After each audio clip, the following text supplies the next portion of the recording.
nó rong nó rong tao lúc xe hở xe rong xe trọc á làm gì nè trọc phong trồng gì là trồng nè trồng chỉ nó cho phao gì lo nó cho tê nè đã lâu tê có mọi gì thiên nó cho nè lâu chỉ lâu số số lông số tụ chỉ hai tụ tôi đi chợ cho bà cụ chợ xì là cụ chợ phong gì số lông số tụ tan tròn nè nó chè cái cô tua chọn chè oxy nó thật sự mà xếp bù chưa bố mang chè thế nè chè cái cô tua cho bố về lại đã tét còn đó người ta nói là thay tét còn đông chè nó sẽ là chỗ nó bé mù chọn chè miệng cái xe hả của anh chè trả đó bé mù kèo chè phong như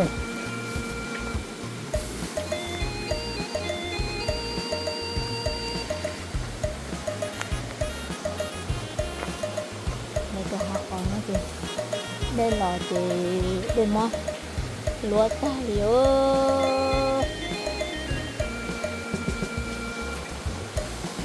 thì mà lúa ta liu phải này bỏ nó có chị từ bao lâu thì nó xưa luôn cái này cho thuộc thôi cho sao thằng nó vô trà nó lo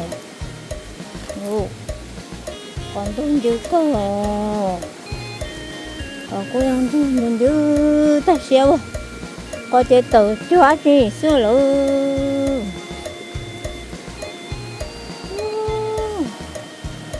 nên tôi ua thêm tôi lần này đây lò xem nó tiền thì nó ua mà sợ chỉ xem bởi trái nữa cái nó chế ôi cho nó chế đây thế cho lò luôn còn được cơ tên luôn nó ta thế nửa đừng chưa cơ lió cái chỗ nào mà đừng chưa thì tiêu còn đâu đừng chưa sắp lỡ thế cho phải nấu cho coi phải nói chi đây là mất tệ ta nó có chi để bao lâu nó xưa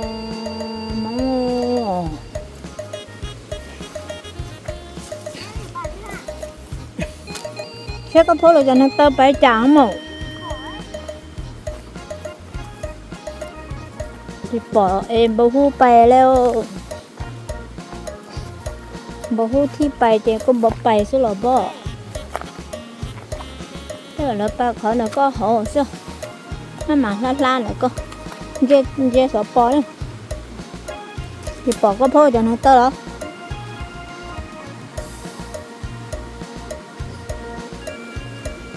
để tới chú ăn đun đun nói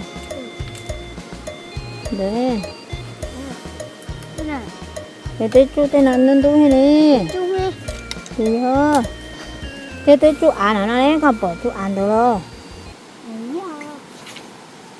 gì hả sợ bỏ vô ok hết chơi cả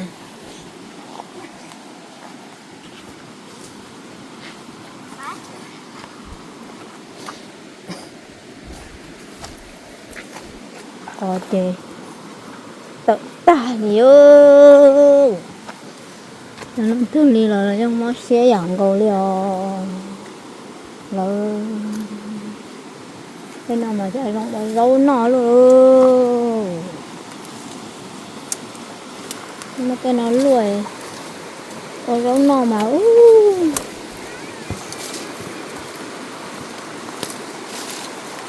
cái gì chà mất khổ đó thì tôi chết có khai tiền hả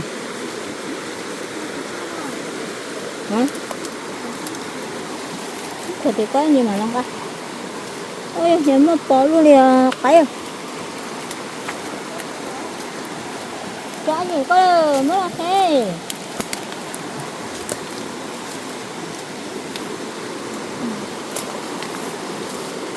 đây chụp chân luôn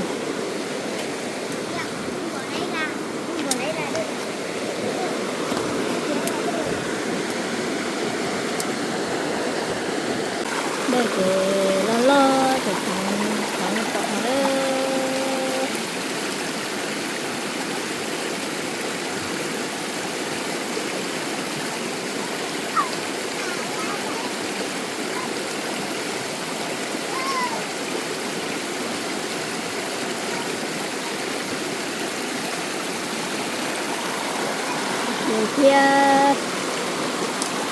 anh này người chụp tay thành dây đó bốn đã rồi người tay và nặng một con dây đó cũng đã nữa chế đây là chẳng chế tới rồi thế cô bà chế lấy chế rồi chụp tay theo rồi tìm một chiếc thì nó tới chứ thì gọi là cái thì nó đó kì mà nó hôm mình chụp trọ còn rồi chụp tròn về cái nó sẽ còn rồi cái tuần về chụp trọ để nó đi tuần về đó nó sẽ nè và cảm ơn đã lo thế thì chẳng thế cái lo luôn thua thì mà mình để trắng thế chứ mình để trắng về thì cam mình chứ ạ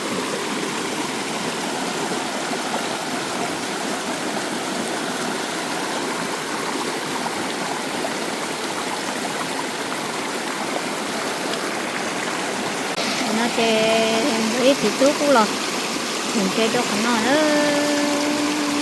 trầu chơi cũng mình chơi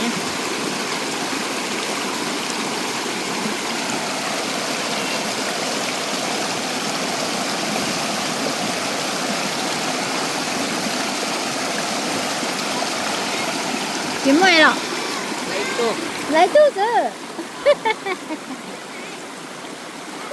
bây giờ lên trên này ơi lấy tu chưa lấy tu sư chế bây giờ lên trên này đi luôn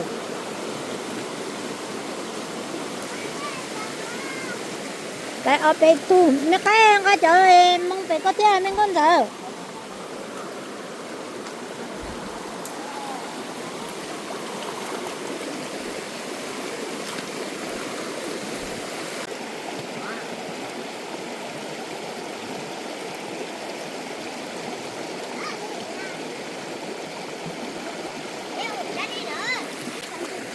lên về thôi luôn chắc nữa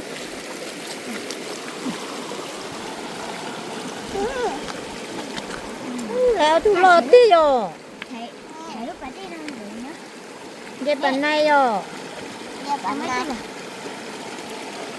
thầy nó đã ở mua rồi con về bè con rồi đấy ôi cái sợi lấy tu kia cái tu ngồi là mẹ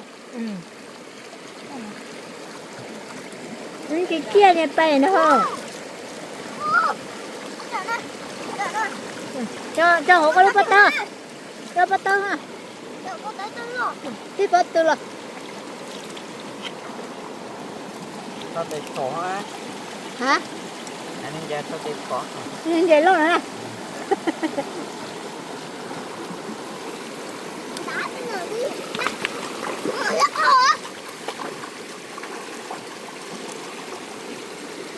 nhiệt không bày hết tiền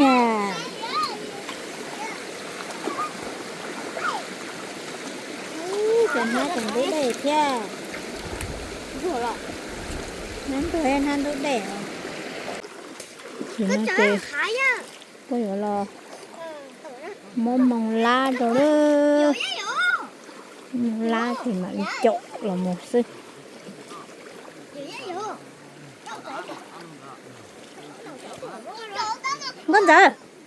ngon dạ bác ơi nó khởi đá trẻ cho đâu tỷ lú hợp bông tông tí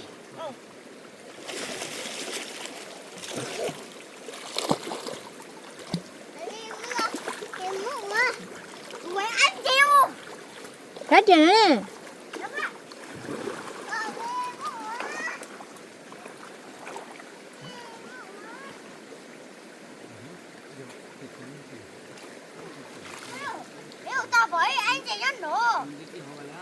khởi đá trẻ đâu sổ hợp bông đâu à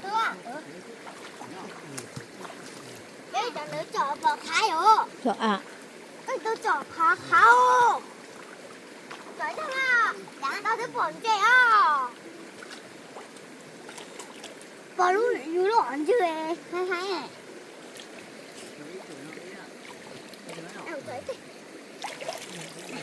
nếu mà chở sao tôi chọn luôn cho bỏ bác ơi chở sao vậy Ê, dạ, ta có dạ. Thấy không ạ? Ê, bạn này luôn. Cái con trò lút về có phơi này.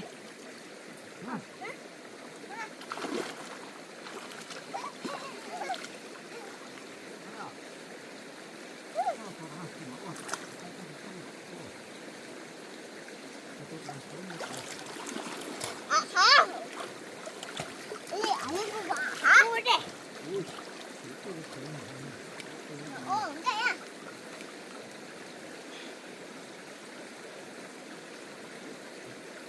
Ta có dạ. Ta có. Anh mẹ con bé nè.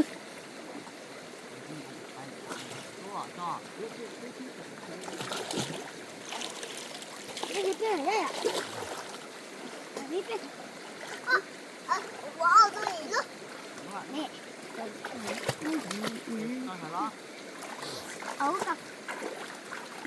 Đây cái anh không à? Hả? Lúc này cả. Lúc đó là thiết bọn chị ở đây rồi.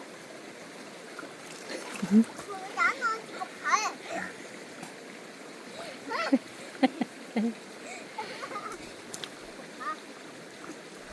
Lúc có thể bỏ khá mà. Biểu chịu. Ở tông có. Còn chịu mẹ ở tông có.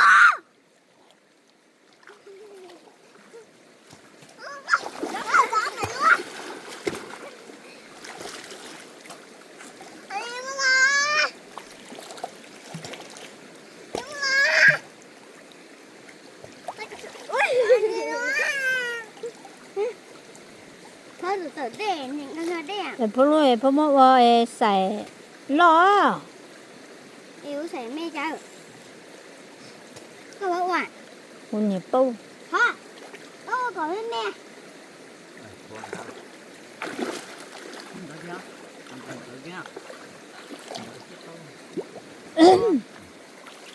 Từ lon thua mông.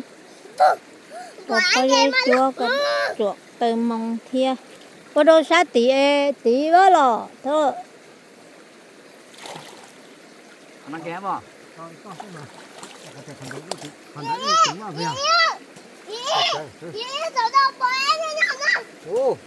Ủa nó chua này nó tỏ mà của xã tiệt tới lý.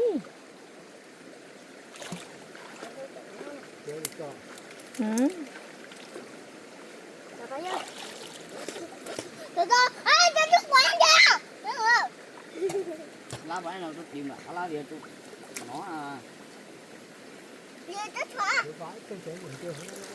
Để con luôn cả trẻ. Lấy bỏ cái à? Đây rồi. Đi ông ơi, chị của anh kìa. Ui, mấy con luôn thật đi rồi.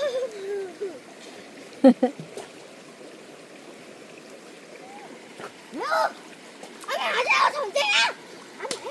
Anh hạ chứ đâu thằng trẻ mà. Bởi như mà khổ nữa. Mà khổ. Một cái tôi mặc khổ.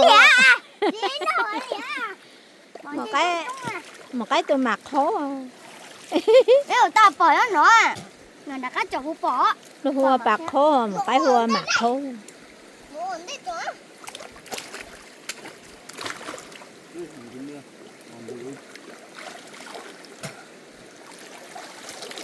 Dạ, bố con cầu chói cho bỏ trong dây bạc khô ha. Bỏ tôn dê mặc khổ. Đấy đấy ạ. Nó đâu có chói dây bỏ à.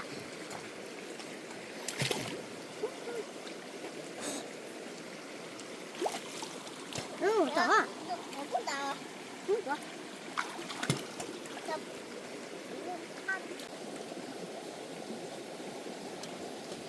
Anh gì nó tên lo. Anh gì nó. Anh gì nó. Ui, anh nó chơi chơi nữa. Nè. Sao? Nè, nè. Anh gì chơi trong này vậy? Ba ngủ tùm nè. Nè, ba nó chơi chia cá sủa, nó chơi chia nè. Mình chỗ ổn thế. Ừ. Nè, nè, nè. Mấy. Chị muốn tìm đâu á. Tao cười. Đá tôi mở trời kìa. Cái đó tôi mở trời kìa. Mở trời kìa. Ôi.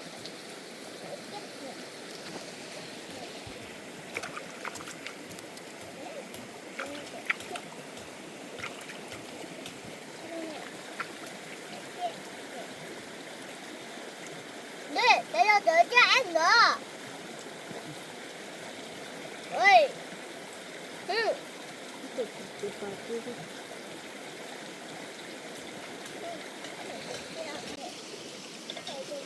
Anh nói vui này. Tôi chỉ có cô hơn gì nữa. Không.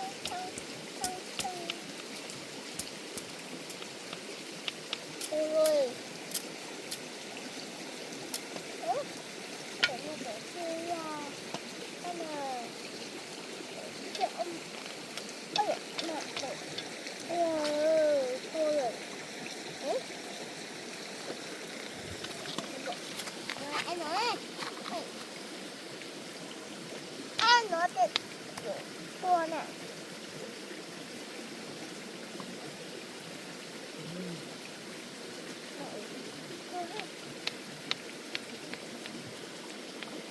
Này, đấy cái hả?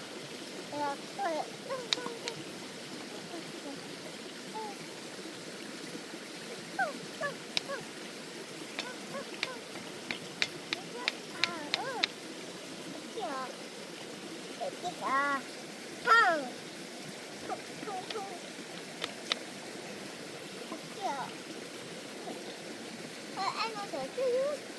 Ai hả anh à? Ai à? Nói cái này. Nhưng mà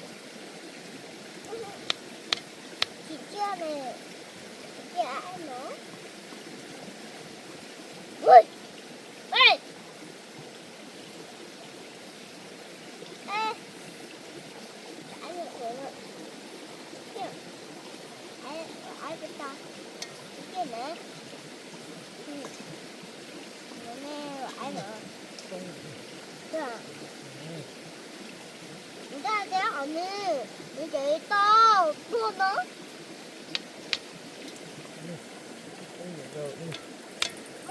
Nó tua. Để. Nó tạ một. Tạ. Sẽ không có mà. Có khi có ta muốn nghe khe. Tôi lên một cái ông bàn đó. Thế ơi. Có chắc. Có chắc.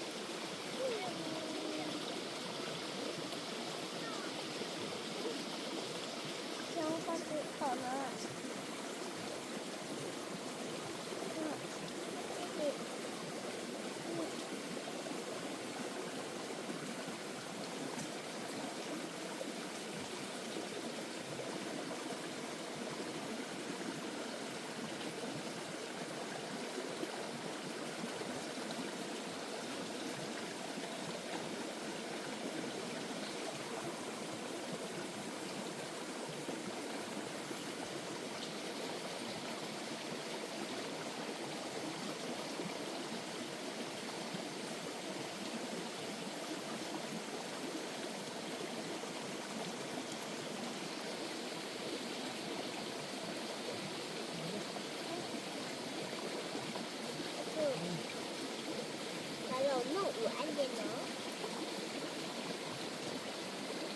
Hello, 어디 있대? Từ là tụt tới cái phần nhưng mà nó nông đi rồi tụt bột tô tới nữa thế này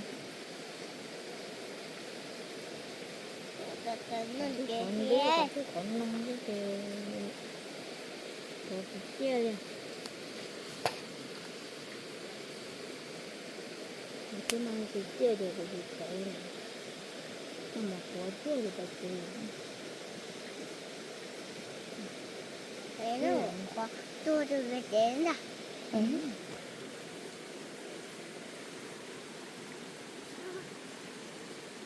Không.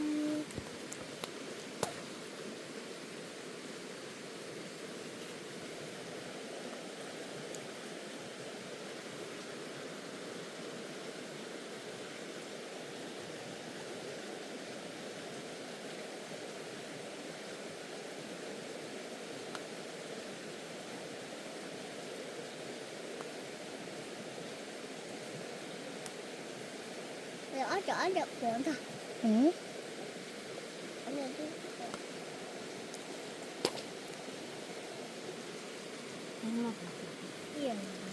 Mới cho nó có mà.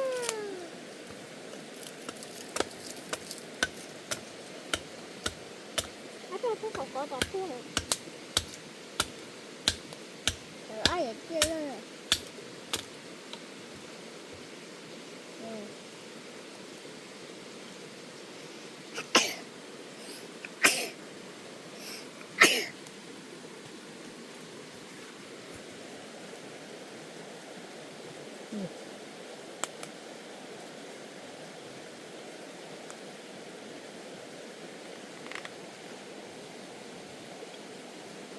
Tôi chỉ hỏi.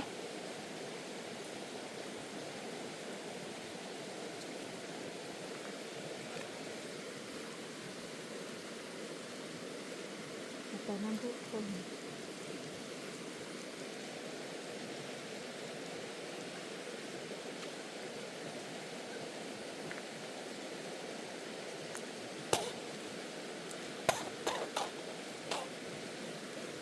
Nếu mà bị lo á. Đó bữa vừa bị lo á. Bị lo. Bị lo.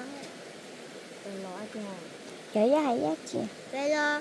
Bị chết chết. Bị lo. Bị bự chết ha.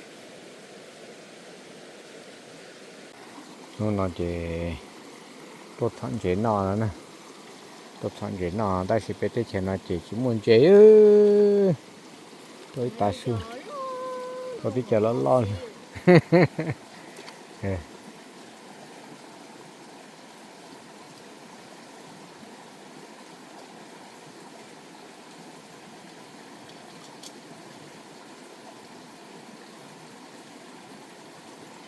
chắc có chế ký vậy ký còn hình ký nè Ít về qua ó lọ khu chỉ tổ.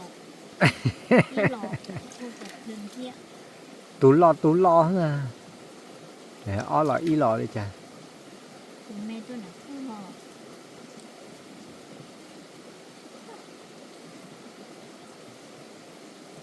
tú mẹ tôi bị to hồ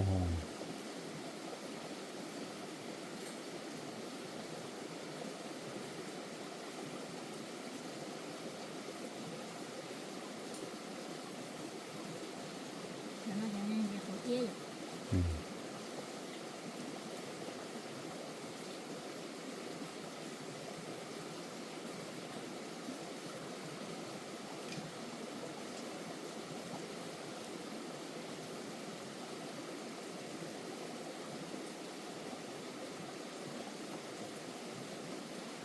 Thấy vô.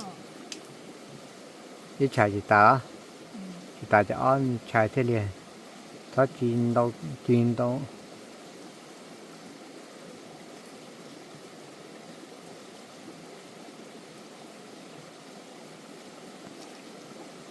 thì ó giá Khó. tá thêm một tiếng mà lay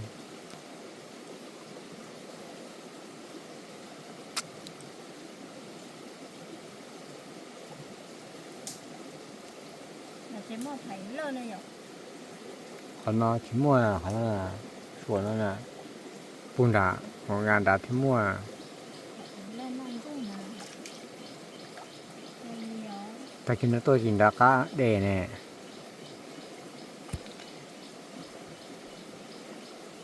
Tụi bà tay nó có thứ nè.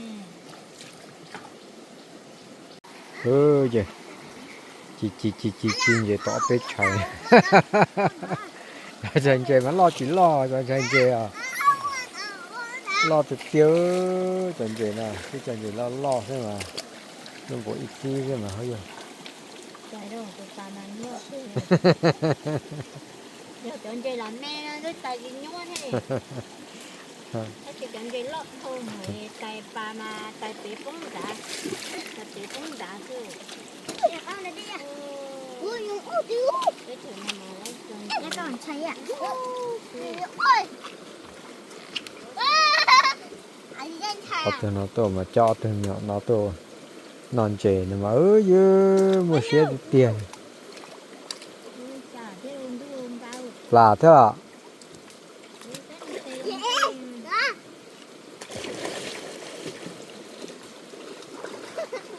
phải cho nhiều thế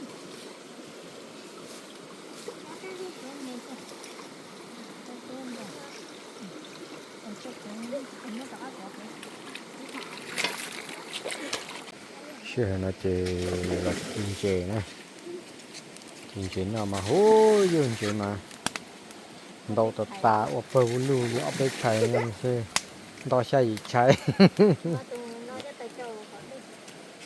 tí tù tí cho nó lo nên chả thế mà tu ơi hai tật ta lò thì cho tàu lò ho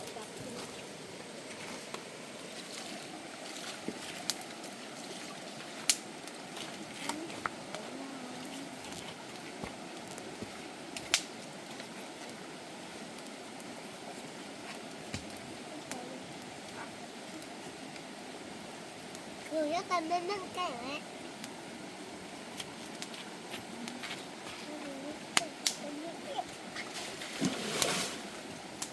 ba chị sẽ thêm mà nó có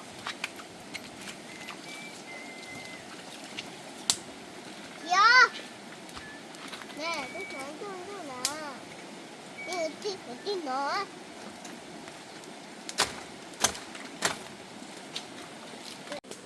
giờ chỉ là anh chị là nó chập phong chạy như sao đây nèนี่กูหลอกกล่องรับเป้แกเนี่ยที่ตู้เสดอกินถ่ายเสดอคือตัวนอนเจนะตัวจีนเจเนาะที่เป็นนอนแล้วจีนเจหลอดตัดตาเนี่ยเสดอกูหลอกกล่องรับเป้phải không tới đây là có chuột không nó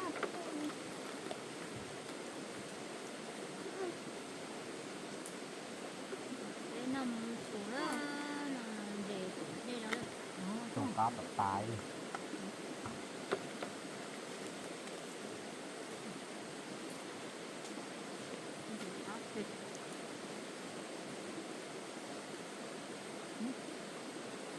nó đây cho phụ thì coi cái này em đã cái nào này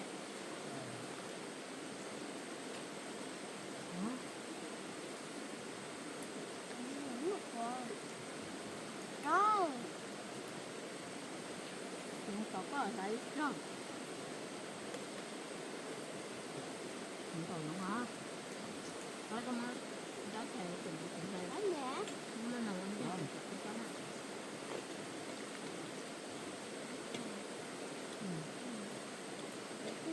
mua lúc xài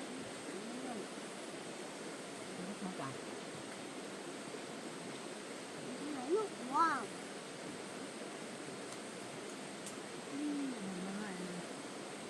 mà cũng lọt đen không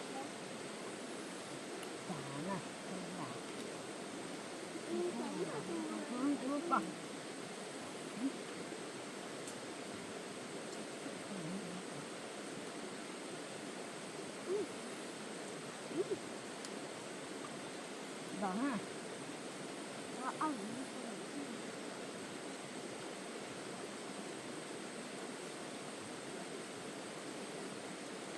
sao rồi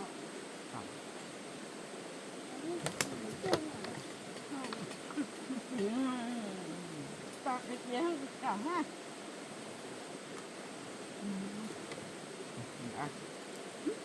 Câu hả? Cái mặn quá.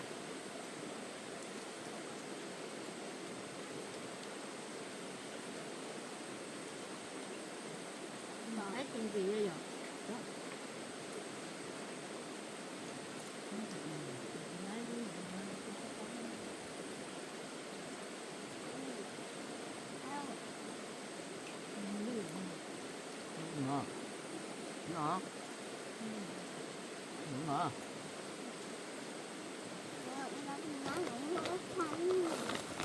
Rồi, đó. Đi.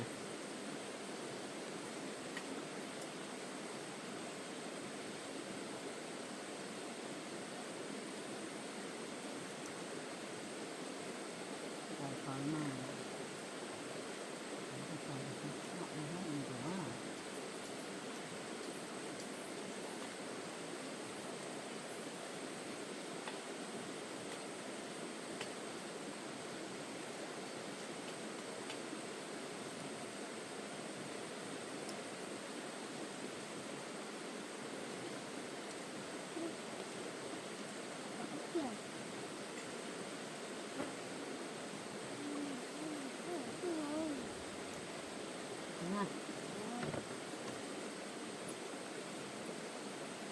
Đó,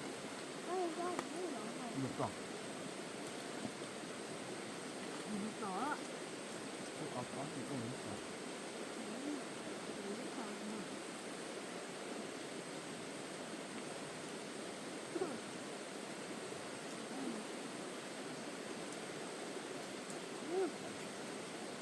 Ngon.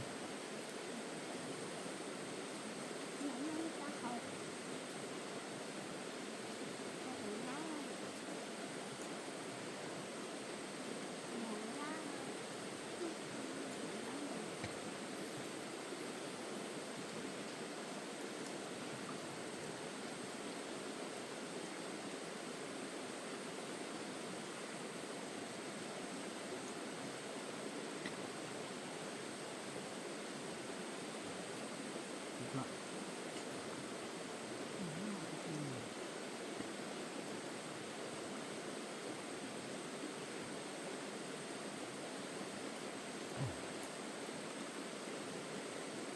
tôi nói bữa này tôi phải em bị chu mà thế bây giờ Được rồi. tôi lục này không bên có cái phải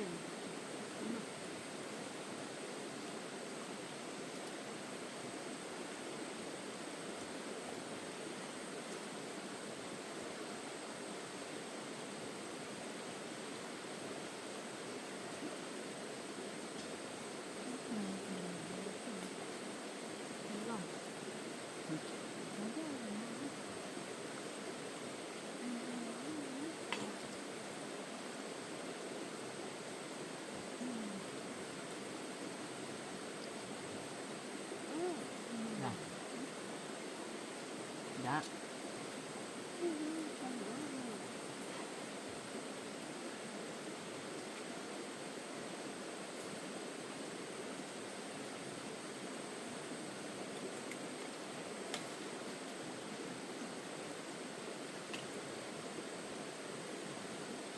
Vâng.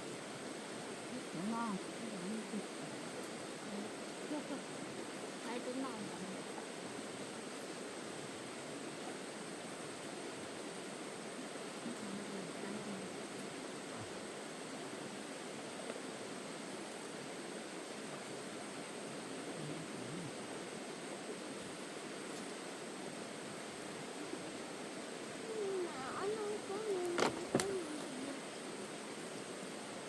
Đó thì nhiều.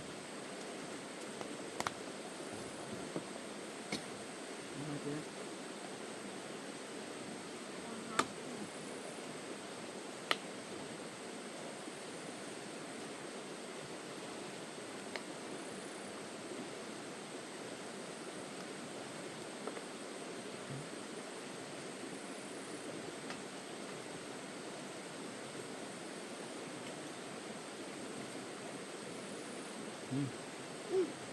Đó. Giá trị rồi.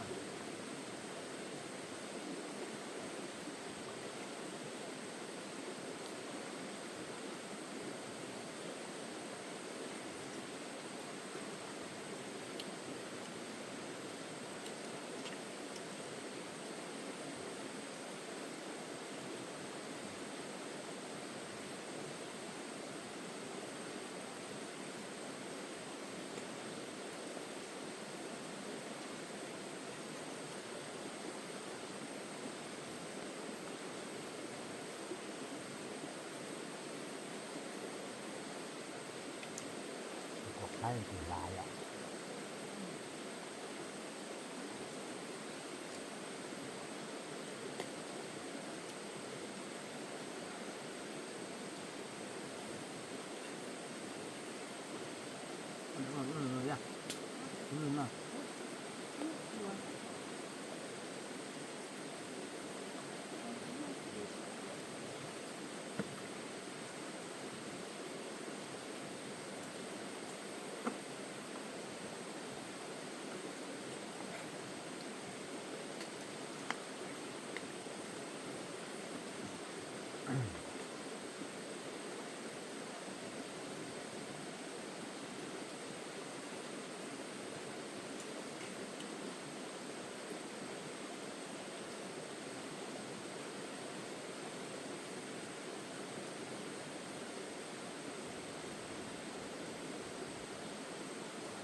nó bật lên ra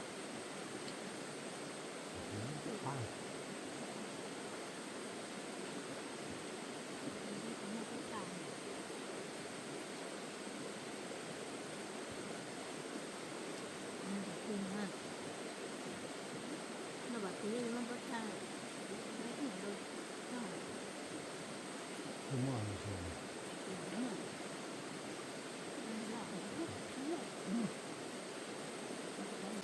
cái của tôi nó non vậy nó non rồi nó là cái nó sụp ta thì này thia anh này phong ở trong tất cả các sản chế đó bơ bẹ họ đây bẹ mà in nhóc lấy phòng mình lấy đi trả thì đi bạch chế nữa